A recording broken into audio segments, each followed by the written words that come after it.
Welcome to Well-Rounded Mama's YouTube channel. Thanks for joining us. Today I'm joined with Tori. My name's Sherry, and we are here to talk about, can you eat in labor? Yes. Bam, done. So if you found this video helpful, please like, subscribe, share with your friends. In one of our videos, we had talked about all of the reasons why someone might choose a home birth, because we had done a study. Up here. Or put it here. Or put it there. Maybe down there. We had asked everybody in our group. We have an amazing Facebook group of moms called Well-Rounded Mamas, and we had done a study asking why if they chose a home birth, why they chose a home birth, and being able to eat was like one of the top on the list. I thought we'd start by talking about, why do women want to eat in labor? Because it's exhausting to give birth and you need energy. Yeah, right? So they did a study where they measured what the caloric output was of a woman who went through an average labor, and they said the caloric output was equivalent to a 50-mile hike. I've never hiked 50 miles in my life, but I have given birth at home, so that's gotta count. I can't imagine being in labor and not wanting it. And so it's not like as midwives, we like force women to eat, but if they want to eat, we're like, eat. And it's not like they want a full meal. No. It's not like people are like, I'm gonna go eat Thanksgiving dinner mid-labor. Like, nobody wants that. Like last week. Like, what are they gonna do? So that's why women want to eat in labor, is because sometimes they get hella hungry. And in the hospital, a lot of times they let them have like ice chips, and woo! So they'll be like, you can have ice chips. And I'm like, well, they want a glass of water, and they'll be like, ice chips. And I'm like, so basic science class. Ice dissolves into water when it reaches body temperature. So if I take ice chips and I set them on the table for a little while and it turns into water, they no longer drink it. I've had nurses be like, I'll get you new ice chips. Oh my gosh, just stop.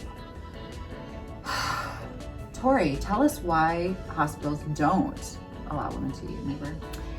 So there is a very, very, very minimal risk that you would need a general anesthesia C-section. So most women who need a C-section get a spinal, or their epidural is dosed with the proper amount of medication to get them through a C-section. However, in very rare circumstances, a mom might need to be put to sleep with general anesthesia. And then there is an extremely minimal risk that a mom could possibly aspirate in that situation. I have numbers. What had happened, Tori went and looked it up, so we're not giving you false information. However, she found some information. We'll link some stuff in the comments below somewhere. Somebody's gonna link something for us.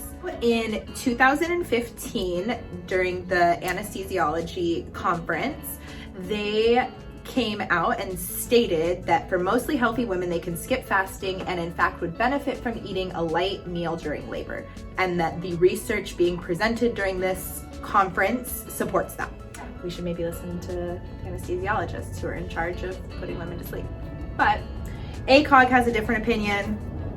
ACOG recommends that low-risk people avoid eating food and drink during labor and should be confined to clear liquids. However, they do state that they should be allowed to drink water, sports drinks, black coffee, tea, and soda. That's all considered clear liquids. Oh. So you can drink soda, according to ACOG. And I think it does get really confusing as to the difference between hospital policy, a doctor's policy, the anesthesiologist's policy. And so they all work under different entities. Kind of like they all have their own things, that their own boundaries they set, things they are willing to do or aren't willing to do. And I feel like it's hard when you're in a hospital, because I feel like each entity kind of blames the other entity for why it's not happening. So it's really hard to get a clear and concise answer. It drives me a little crazy because the terms hospital policy get thrown around a lot, whereas there's actually not a lot of hospital policy. It's a lot of like nurses knowing what a physician prefers or doesn't prefer. And so I think you can ask to see policy. In this particular case, the reason this policy was implemented was an anesthesiologist's policy. It was certain things that they requested. And I asked recently, because I serve on one of the boards at one of the hospitals here, in the last meeting that we did, that was a question that I asked, because this hospital wants to see more natural birthing moms. And one of their policies is currently still that they don't allow women to eat in labor. When I asked the head of the unit what her thoughts were on why that wasn't happening at this hospital and other places in the valley, she said, well, doctors just like doing things the way that they've always done it. It's just always the way that things have been done. And she felt like there were bigger fights to be had, right? So if it was skin to skin, that was more important than eating in labor. However, I personally believe that the number one reason we see women not have a natural childbirth, whether in the hospital or home, is fatigue. Yeah, I would say it's the number one reason we have a transport. It's the number one reason we have a stalled labor. And a lot of times if I can get a woman to eat something, even if she doesn't feel like eating, if I can go make her some toast or cut up some fruits, or even like a spoonful of honey even goes a long way. Because your glucose drops to a very dangerously low point at some point, and your contractions will stop and you'll just be too tired to have strong enough contractions that are actually doing something to create dilation or effacement or wherever you are in your labor. And so I think eating in labor is so crucial because you're keeping that glucose index in a place that's healthy. And as far as like hydration, when you go to a hospital, you're hooked up to an IV. With the nurses where I'm like, my mom just wants to eat. And they were like, well, we can just give her electrolytes by IV. And I'm like, or we could just let her eat. Because the same thing you're ingesting in your mouth is the same thing you'd have in an IV bag. It's the same. And so long as you have women in labor drinking and not getting dehydrated, because dehydration causes those same effects that I talked about when it comes to not eating. Like if you don't eat, you get fatigued. If you don't drink, you get dehydrated and your body doesn't function properly either. And so staying hydrated is extremely important. And then keeping some kind of semblance of glucose in your body, especially if you're in labor for long periods of time. And so if you are desiring food, eating small amounts, it's not like women want an entire meal. At home, it's why we let women eat. We follow evidence-based information, which is really important to us. And the evidence supports women eating and drinking in labor if that's something that they choose to do. And evidence-based birth is where I got some of these studies and statistics too, as well as directly from ACOG and the anesthesiologist conference links. Evidence-based birth has some really great information about how we got to having NPO, no food by mouth, why we did it back then. Anesthesiologists, the anesthesia we were using was a lot less safe now. Well, they're doing like the twilight sleep. Yeah, exactly. In the 40s. Yep, exactly. Moving forward, we have a lot better science, we have a lot better medications, our anesthesiologists know what to do. Honestly, in the event of an aspiration, like they would save your life. Like they know how to treat aspiration.